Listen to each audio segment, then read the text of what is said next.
Olá, meu nome é Eduardo Mangi e nós estamos aqui hoje lançando o ASP Talks, uma ferramenta que trará conhecimento jurídico e grandes discussões com profissionais relevantes também do meio jurídico e da advocacia em geral.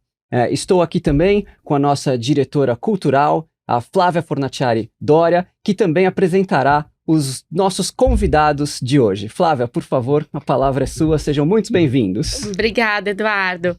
Hoje, nosso episódio de lançamento da ASP Talks, do podcast da ASP, nós queremos tratar sobre o ensino jurídico. E para isso trouxemos dois diretores das faculdades, de duas faculdades de direito mais renomadas aí de São Paulo e do país, o professor Celso Campilongo, diretor da Faculdade de Direito da Universidade de São Paulo, da USP, e o professor Oscar Vilhena, diretor da Faculdade de Direito da Fundação Getúlio Vargas.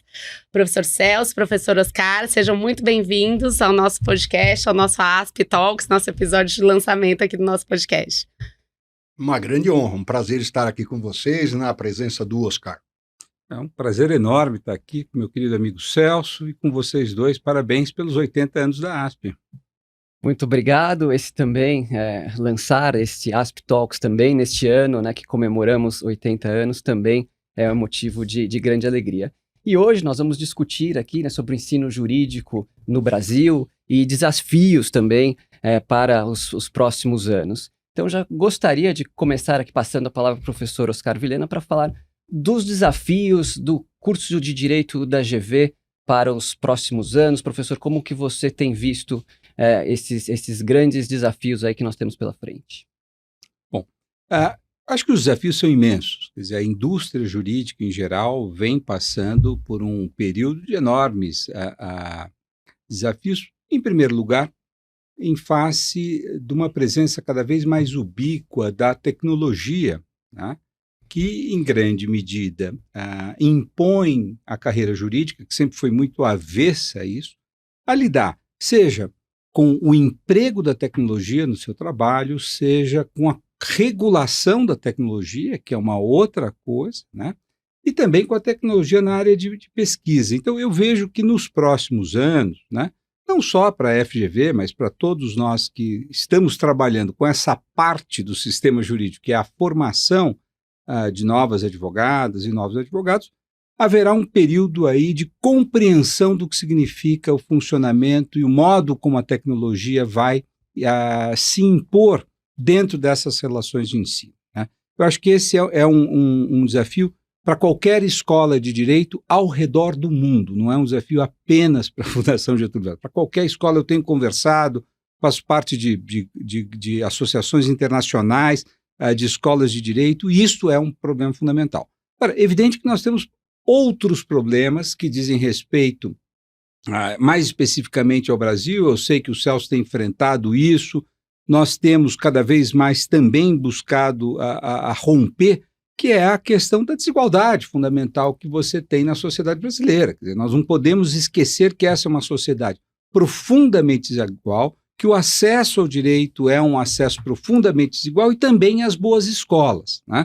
Então eu colocaria essas duas grandes questões. Uma muito especial do Brasil, que talvez países como África do Sul, México, Colômbia também tenham, Índia, e um outro que é um problema geral, que é a questão da tecnologia. Eu acho que, né, partindo do primeiro ponto aí, ressaltado pelo professor Oscar, eu não sei até se a tecnologia impacta de uma forma ainda mais direta até o ensino na universidade pública, né, que a gente sabe que tem toda a dificuldade de, às vezes, conseguir recursos e implementar essa inovação tecnológica, né, não sei se o professor Celso também concorda que esse é um obstáculo, né? Um desafio grande. Não, concordo totalmente. É um desafio enorme. E eu acho que nas universidades públicas, esse desafio, e o professor Oscar já sinalizou para isso, ele vem combinado. De um lado, é essa dimensão tecnológica, e no caso das universidades públicas, não que as privadas não possam ter este impacto também. Mas no caso das universidades públicas, as políticas de cotas, que na Universidade de São Paulo são recentes, apenas a primeira turma de cotistas formou-se no ano passado, E isso também provoca um enorme impacto, mas as duas coisas podem ser combinadas, né? O que potencializa, digamos, esses desafios. Os cursos de direito foram, até hoje, e nas universidades federais, nas universidades públicas, a maior parte delas universidades federais, nas universidades públicas, o custo de instalação de uma faculdade de direito sempre foi um custo relativamente barato. Se eu comparar a uma escola de engenharia, a uma escola de medicina, custa pouco. No linguagem vulgar, se costuma dizer: o que eu preciso é de cuspe e giz, alguém que fale e que saiba escrever qualquer coisa no quadro negro. Talvez tenha sido assim até recentemente. O impacto da tecnologia no ensino jurídico, nas formas de transmissão e acumulação do conhecimento jurídico, transformam completamente este panorama. Se eu combinar as coisas, a necessidade de acesso à tecnologia, a necessidade de formação em escolas que estejam devidamente equipadas com a tecnologia, que eu treine alunos que possam sair, ir para a magistratura, para o Ministério Público, para a advocacia, onde eu tenho um uso intensivo de tecnologia, sem ter passado por esse treinamento na universidade, isso pode criar um diapasão, uma diferença muito grande. E aquilo que antes custava muito pouco, tenho eu a impressão de que passará a custar muito caro. Muito caro em termos de atualização dos professores, de equipamento para os estudantes, de mudança no perfil do ensino. Antigamente, o importante numa faculdade de direito tradicional, pegar o caso do Largo de São Francisco, era você ter um professor que escrevesse um manual de direito penal, um manual de direito civil, e esse manual fosse replicado em todas as faculdades ou em muitas faculdades de direito do Brasil. Este era um padrão de transmissão, acúmulo do conhecimento jurídico. Não é mais. Não é mais. Hoje eu tenho tecnologias como um podcast, o tratamento em materiais eletrônicos, pesquisas que se valem de tecnologia muito intensiva. Os manuais perderam o espaço que tiveram em outras épocas e eu preciso adequar a faculdade de direito a esta nova forma de transmissão do conhecimento jurídico. Este é um desafio enorme e uma incógnita. Qual o resultado nesse aspecto, disso? Professor, a Faculdade de Direito da USP sempre foi, continua sendo um centro de excelência, uma referência no país, tem um corpo docente fantástico, excelentes professores, mas o que tem sido feito justamente para conseguir acompanhar, a gente sabe, a universidade pública com limitações de orçamento, mas o que tem feito para a USP se manter nos próximos anos esse importantíssimo centro de excelência que sempre foi? Olha, eu acho que no caso da USP, eu tenho um parâmetro, se comparado a outras universidades públicas, particularmente as federais, que oferece algumas vantagens para a USP. A USP tem um dos orçamentos mais poderosos do Brasil. Uhum. Então, não seria uma dificuldade intransponível para a Universidade de São Paulo estar prontamente ou com alguma rapidez equipada para esses desafios. Por exemplo, nós fizemos nos últimos anos lá na Faculdade de Direito, na gestão anterior do professor Floriano, mesmo na minha gestão, nós demos continuidade a isso, nós reformamos, mas com boa parte, com recursos privados, nós reformamos mais de 15 salas na Faculdade de Direito. Em todas essas salas nós colocamos equipamentos de última geração, acesso à internet facilitado, enfim. Não é que a escola esteja desequipada para isto tudo. Nós temos feito investimentos muito significativos nestas áreas todas. Mas, hoje, eu diria que a maior parte, e os rankings divulgados nos últimos dias revelam isso, a maior parte das escolas jurídicas de qualidade, hoje a maior parte é composta por escolas públicas. São estas federais, que não têm o mesmo acesso a recursos que a Universidade de São Paulo tem. Né?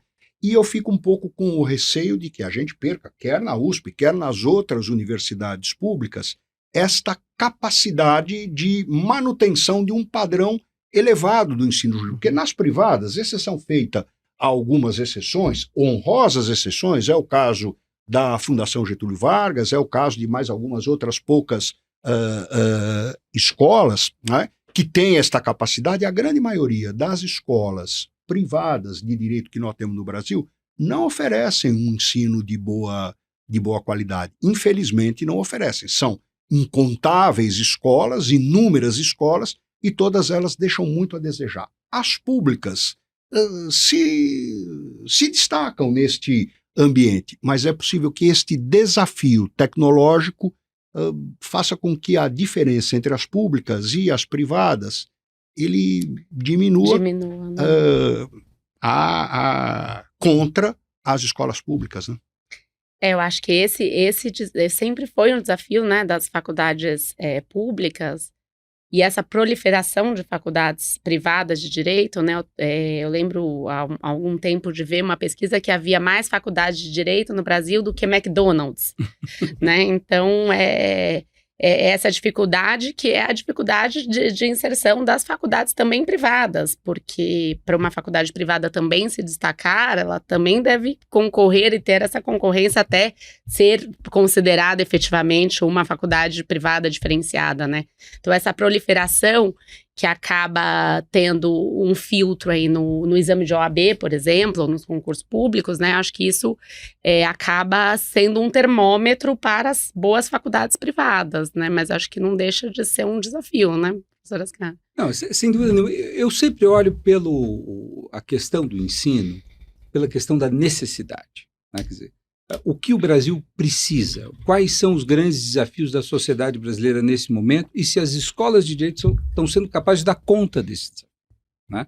Eu acho que quando a Faculdade de Direito da USP foi concebida, né, o Brasil precisava criar um Estado, o Brasil precisava criar um mercado, ele precisava criar uma série de coisas.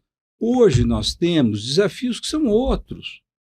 Alguns permanecem, porque nós não resolvemos alguns problemas do século XIX ainda. Mas, de qualquer forma, né, veja, nós temos hoje uma economia que o Brasil se imaginou, a partir dos anos 50, pelo menos, que era estritamente industrial. O Brasil seria uma potência industrial e, portanto, o direito que se concebeu, o direito que nós aprendemos da nossa geração, é um direito de uma sociedade industrial. Depois fomos aumentando um pouco para uma sociedade mais financeira, os setores intermediários, etc. Hoje o Brasil se fixa muito como talvez a principal potência de produção de comida no mundo e uma das principais potências de produção de commodities. Ou seja, o que é esse Brasil rural, que não é mais o rural do atraso, mas que é um novo Brasil? Então esse é um desafio. Nossas escolas estão preparadas para discutir a questão agrária no Brasil? Segundo, nós temos um desafio que é global, que é do clima. Ou seja, o quanto o direito faz parte da solução dos problemas de mitigação, de adaptação. Hoje nós estamos um dia com quase 40 graus em São Paulo, nós temos uma cidade que não está adaptada, como não estava adaptada para uma chuva da semana passada. Quer dizer, a regulação da adaptação será algo que vai demandar das escolas de direito. Estamos preparados para isso? Né? Nem vou falar da tecnologia, porque nós já gastamos aqui o nosso primeiro tempo falando sobre isso. Ou seja, nós damos conta de hoje um mercado que funciona predominantemente através das redes. A comunicação se dá através das redes.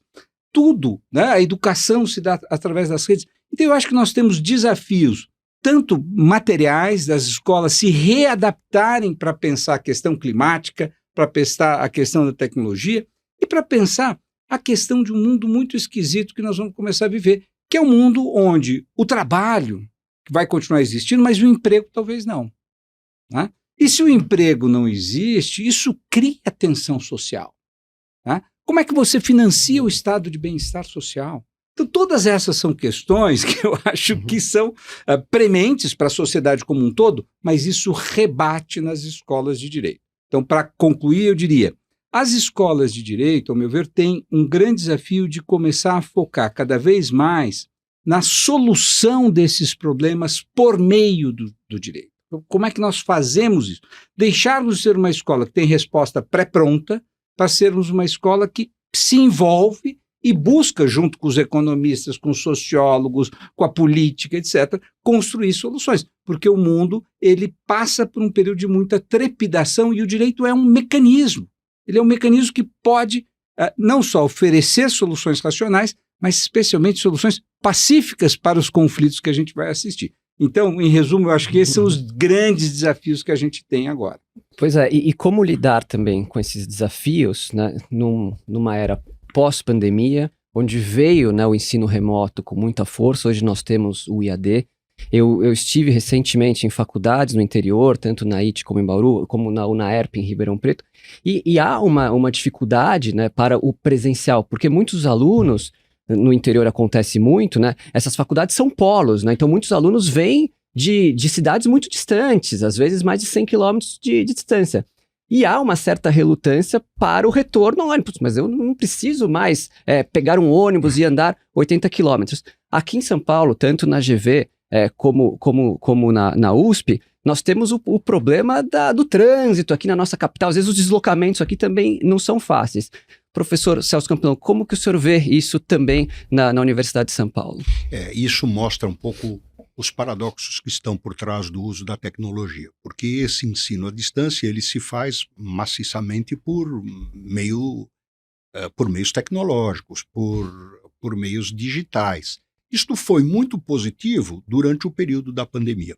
Eu tenho sérias dúvidas se, na situação atual do ensino jurídico, continuar com esta fórmula de ensino jurídico, um ensino que já está tão defasado, tão decaído, diria quase que decadente. A gente vê isso pelos exames de ingresso na Ordem dos Advogados do Brasil. O percentual de reprovação é um percentual muito alarmante. Nós temos uma prática nas faculdades de Direito, que a coisa funciona, estou exagerando aqui para efeitos da nossa conversa, mas funciona mais ou menos da seguinte maneira.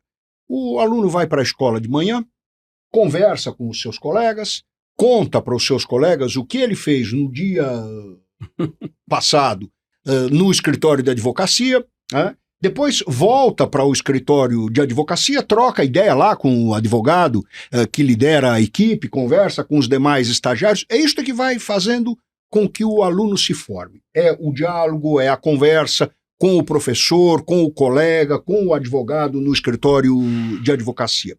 No momento em que eu substituo tudo isso, não é apenas nas faculdades, às vezes também nos escritórios, que começam a fazer este trabalho remoto. Tudo isto que é importantíssimo na minha maneira de ver, na formação do estudante, do acadêmico, se perde. A consequência é ter um profissional futuramente com uma qualidade muito deteriorada. Eu acho que, desculpa, só pegar uma nota de rodapé aqui, concordando com o Celso integralmente, né? Eu acho que tem duas preocupações. É a convivialidade. Ou seja, uma das questões da sociedade que a gente está vivendo é um grau de atrito, um grau de incompreensão mútua, que você jamais vai conseguir superar se você não conseguir colocar as pessoas de frente umas para as outras, conversando umas com as outras. Então, eu acho que é perfeito isso, de que a escola ela tem que se ver talvez menos como o lugar onde a pessoa vai para ter aula e mais o lugar onde ela vai para interagir com uma comunidade que precisa criar uma cultura, e a função nossa é de solucionar o problema daqueles que não conseguiram resolver os seus problemas. Né? Nós somos solucionadores de problemas por natureza, essa é a nossa razão. Se eu for brigar com o outro, não precisa de advogado, procura então um pugilista. Né? Quer dizer, o advogado ele tem que ter esse papel. Então, é fundamental essa. E eu tenho notado, acho que o Celso também gostaria de ouvir isso, uma preocupação enorme com jovens advogados que estão indo para os escritórios maravilhosos, lindos, etc., mas com um dia apenas dentro do escritório, 2 dias apenas dentro do escritório, tudo se faz em home office.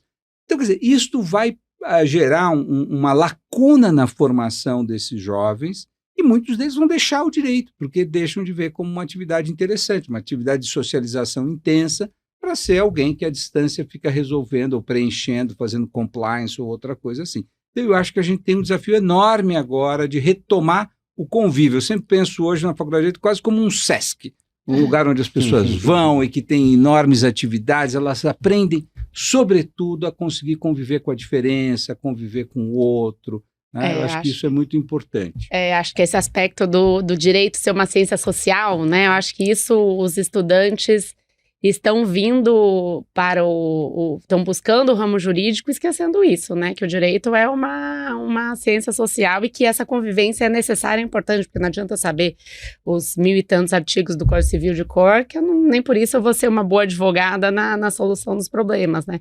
E eu acho, a meu ver, que isso vem se intensificando nas gerações mais jovens, né? Justamente esse choque geracional.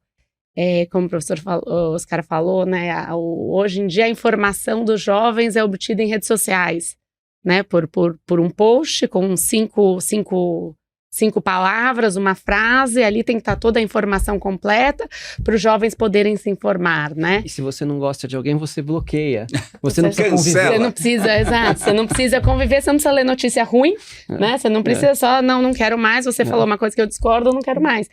E as pessoas no relacionamento humano e na faculdade de Direito, que deveria ser, né, aí na faculdade, na atuação jurídica, deveria ser um momento de saber expor, ouvir, defender pontos de vista, né, de uma forma, nem de uma forma educada, para se dizer o mínimo, mas conseguir chegar a uma convergência de opiniões, né, uma convergência, um meio comum, né, ainda que não se concorde, isso está se acabando, né, porque as faculdades que fazem, então, tudo remotamente, assim como os escritórios que atuam remotamente, e a gente fala até, né, o próprio judiciário, quando atua remotamente, como um todo, às vezes tem alguns atos que precisam ser feitos presencialmente, né? Acho que essa é uma grande dificuldade. E né? é também o papel das entidades também, o que a gente costuma mencionar, né? Da ASP também tem esse papel de promover encontros entre os advogados, né? De promover eventos, né? Para que as pessoas se encontrem. Antigamente nós íamos no fórum, encontrávamos todo mundo no fórum e depois íamos almoçar. Hoje nós vamos no fórum, o fórum está vazio, né? Os processos são eletrônicos, especialmente depois da pandemia, então os fóruns ficam vazios. Então também é um papel da associação. Então, eu reforço muito, porque vocês olham para nós, das faculdades, com a ciência do direito, né? Ciência é uma parte disso. Né? Nós estamos formando uma profissão que tem que ter um ethos. Esse ethos está ligado profundamente a uma profissão de confiança. Né? Eu transfiro para o outro a defesa dos meus interesses. Então, como é que eu forjo alguém, como é que eu construo um profissional que saiba entender a profunda responsabilidade que ele tem em relação àquilo que é do outro, os interesses do outro, né? Sobre a necessidade de construção de soluções. Então, eu acho que nós temos um olhar para a escola de direito não só como lugar de produção científica, acho que isso é relevantíssimo, mas também o lugar de socialização. E aí as entidades são importantes, porque nós temos um ethos profissional que nos distingue e que a sociedade nos dá a responsabilidade de fazer uma série de... Um juiz que toma uma decisão, ele precisa entender a natureza da profissão dele. Ele não tem aquele cargo e ali ele faz o que ele quer. Ele tem que responder à sociedade. Eu acho que esse é um processo...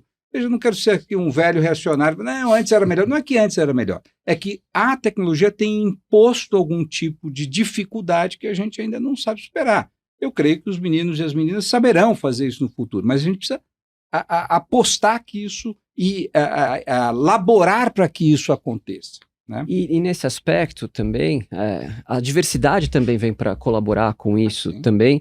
E aí um outro ponto que eu gostaria de aproveitar, aqui que temos dois grandes educadores, né, sobretudo, da política de cotas, né? O professor Celso estava mencionando, estamos chegando já nas primeiras turmas, né, que se formaram depois da política de cotas, e me parece que a experiência tem sido, pelo menos na ASP, pelo que nós temos visto, bastante proveitosa, né?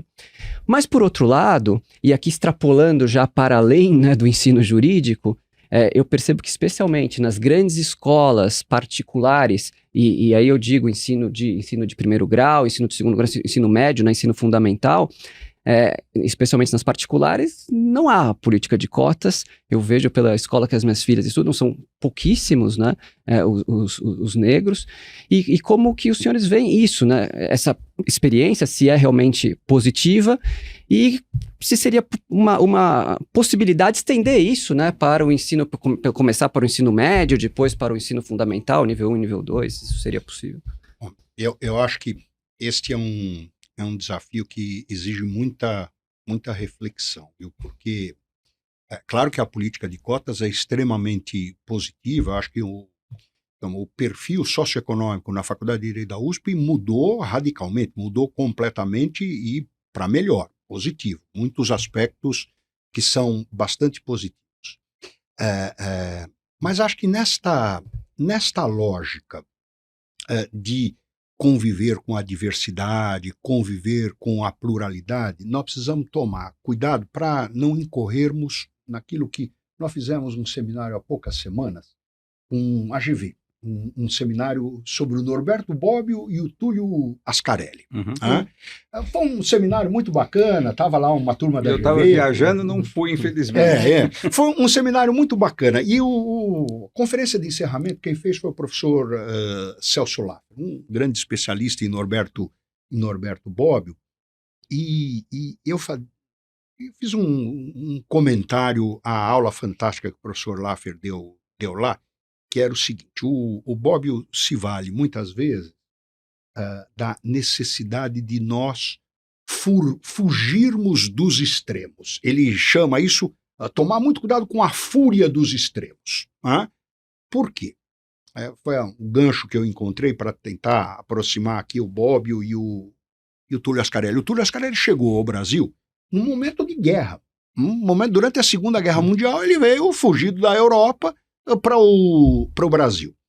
E o Bobbio ganhou muita notoriedade no Brasil num período de redemocratização. O seu livro Futuro da Democracia, as obras que ele publicou no período da redemocratização brasileira tiveram muito impacto no Brasil. A fúria dos extremos é a situação que não compreende nem a relevância da paz, nem a relevância da democracia. E no campo do direito, ou eu tenho muita atenção com esses dois temas, ou a coisa não vai para frente do ponto de vista educacional. Não estou dizendo que as cotas comprometam esta lógica. Ao contrário, elas podem ser utilizadas positivamente para que a gente compreenda a necessidade de pontos de equilíbrio, para que a gente escape da fúria dos extremos.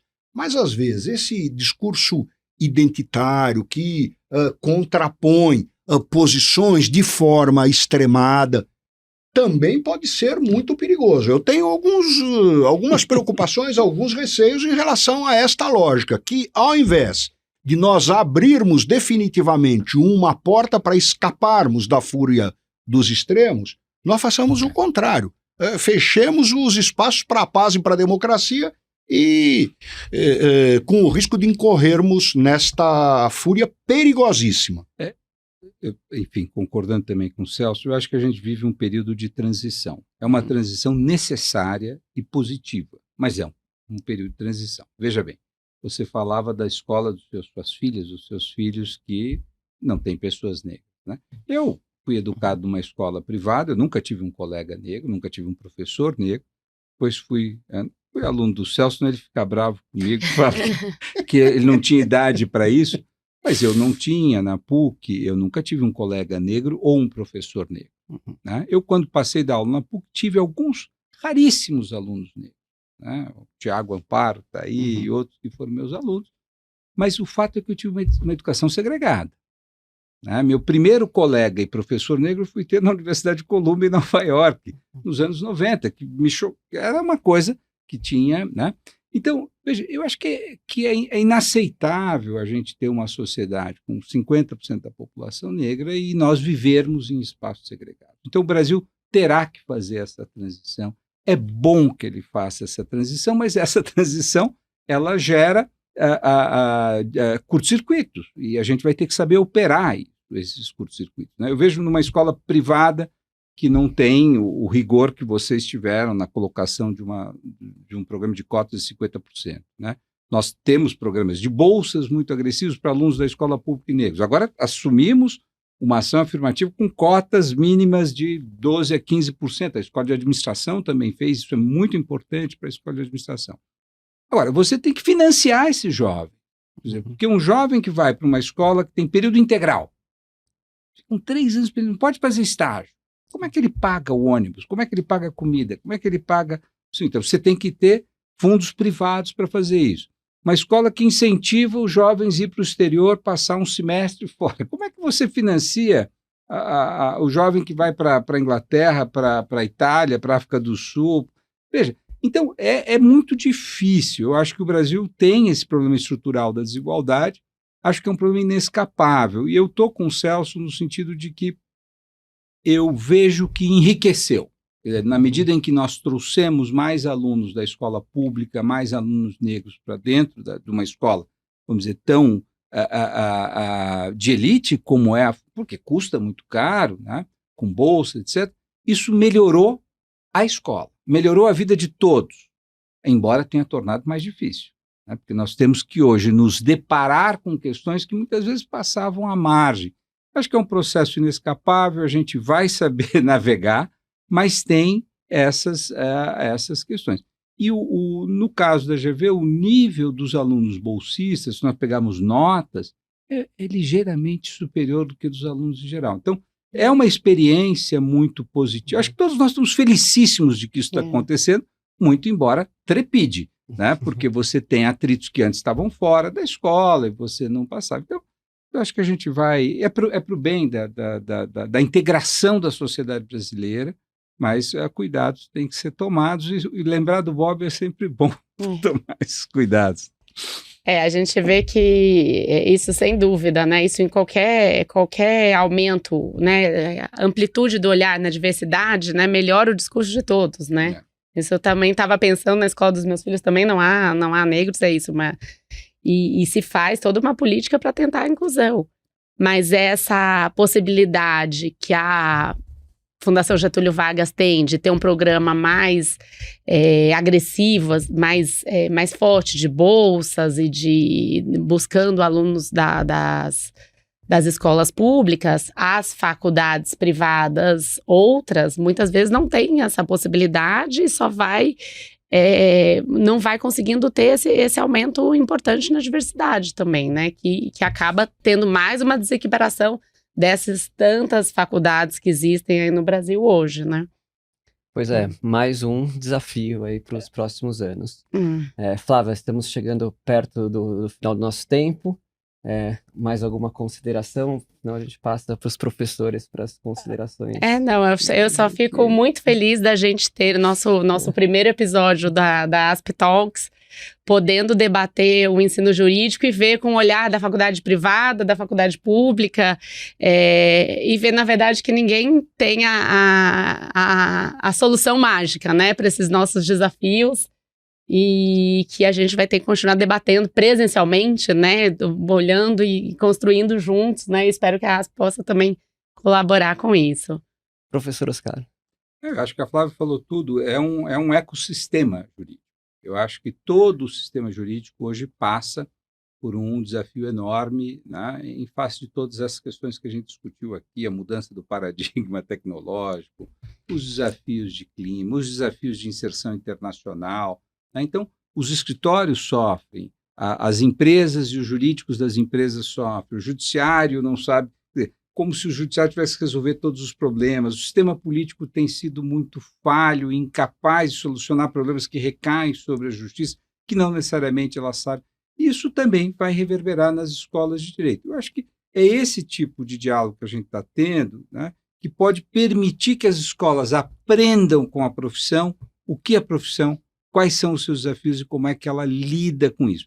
E vocês também das profissões comecem a compreender quais são os desafios que a gente... Porque nós precisamos de ajuda também, para que possamos formar gente capaz de trabalhar no mercado tão demandante, nós precisamos de ajuda, né, para fazer isso. Não é uma tarefa que a gente possa fazer sozinho, não.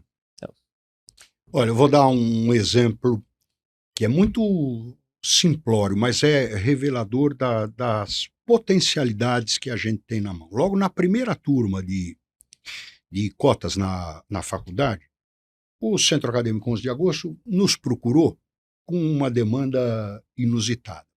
Professores, nós vamos fazer a primeira cervejada do ano, para a primeira turma de cotistas, custa R$50 para que o estudante possa participar da cervejada, mas muitos dos alunos cotistas não têm os R$ 50 para participar da cervejada. É a primeira vez que nós estamos com este problema. Vocês conseguem nos ajudar? Esta foi uma demanda. A segunda demanda, um pouco mais recente, pós-pandemia, foi a seguinte. Outras unidades da USP oferecem café da manhã. O café da manhã subsidiado da USP custa 50 centavos. Se eu tiver que ir a uma padaria para comer um pão com manteiga, um café com leite, uma fruta, vai me custar R$10.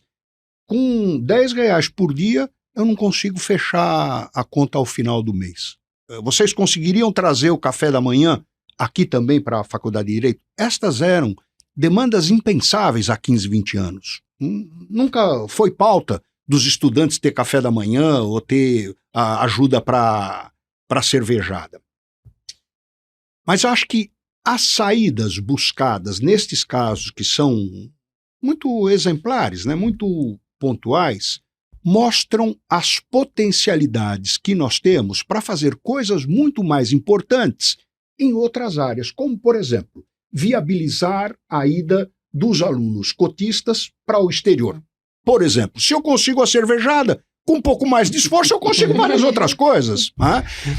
Então, abre-se um leque de oportunidades, de possibilidades que nós temos que saber explorar rapidamente e da forma mais proveitosa possível. Estas atitudes muito simples, né? O café da manhã, ajudar para a cervejada, mostram um esforço para a integração dos alunos que estão chegando e que não tiveram as mesmas facilidades que os mais antigos ou os de famílias mais abastadas tiveram. Então, eu vejo com otimismo. Todas essas mudanças aí eu vejo de uma forma muito otimista. E com um pouco de esforço, nós chegamos lá, né? Professor Celso Campilongo, muito obrigado. Professor Oscar Vilhena também, muitíssimo obrigado por terem participado desse primeiro episódio inaugural do ASP Talks. Flávia, nossa diretora cultural, parabéns pela iniciativa. E é isso, gente. Esse então foi, portanto, o nosso primeiro episódio do ASP Talks. Muito obrigado a todos. Uma honra estar aqui. Uma honra. Obrigada.